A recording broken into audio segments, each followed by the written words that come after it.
Matapos makumpirma ang kaso nin African swine fever sa Barangay Carolina, higot na ipinautob kan City Veterinary Office ang protocols tangani masigurong kontrolado ang humanin paglakop kan nasambit na helang kan mga urig. Nagkondusir na ang opisina nin decontamination as in depopulation sa laog kan 1 kilometer radius control zone. May report si Joel Sulina. At nagangunyan. Nagpadubdulos ning maninigong mga lakda nga sinaksyon ng City Veterinary Office, City Agriculture's Office, Barangay asin ng Kapulisan para man sa nai-report na kumpirmadong kaso ng African swine fever sa Zone 1 Carolina.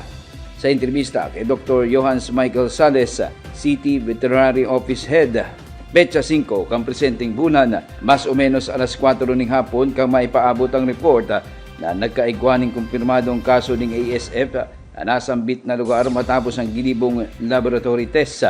Nagpasunod man tulos ning higot na decontamination urog nasa na-identify na ground zero asin nagpautob ning depopulation sa mga apektadong mga uriga basado sa pinagmamando kang ordinansa asin ley bilang pagsunod sa istriktong protocol laban sa pagkuriyad kang ASF. Nag-deploy man tulos ang personalis kang City Veterinary Office asin nagkaigwaning surveillance asin sample collection para sa laboratory test kasakop na 1 kilometer radius gikan sa ground zero. Kanda kami ng coordination meeting kung paano ma-strategize itong pag-put up kang mga strategic na checkpoints para magkaigo kitang restriction ang movement halik duman sa ground zero nangarig na magkalat ining virus. Nagkandak kami ning disinfection din on the same day.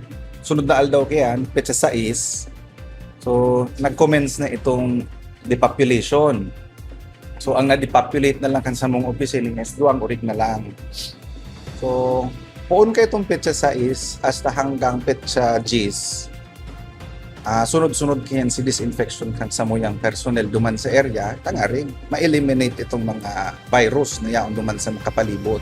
Sinabi ni Dr. Sales sa ASF checkpoints kinakaipuan na ipresentar man kan mga howlers ang sa indang kompletong mga dokumentos. A livestock inspection certificate as in itong veterinary health certificate.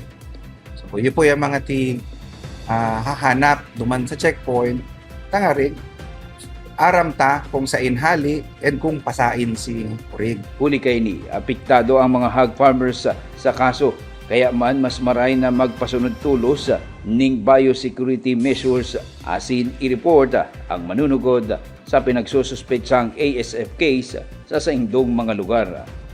Para sa Nagangunyan, Joel Sulina. At nagangunyan.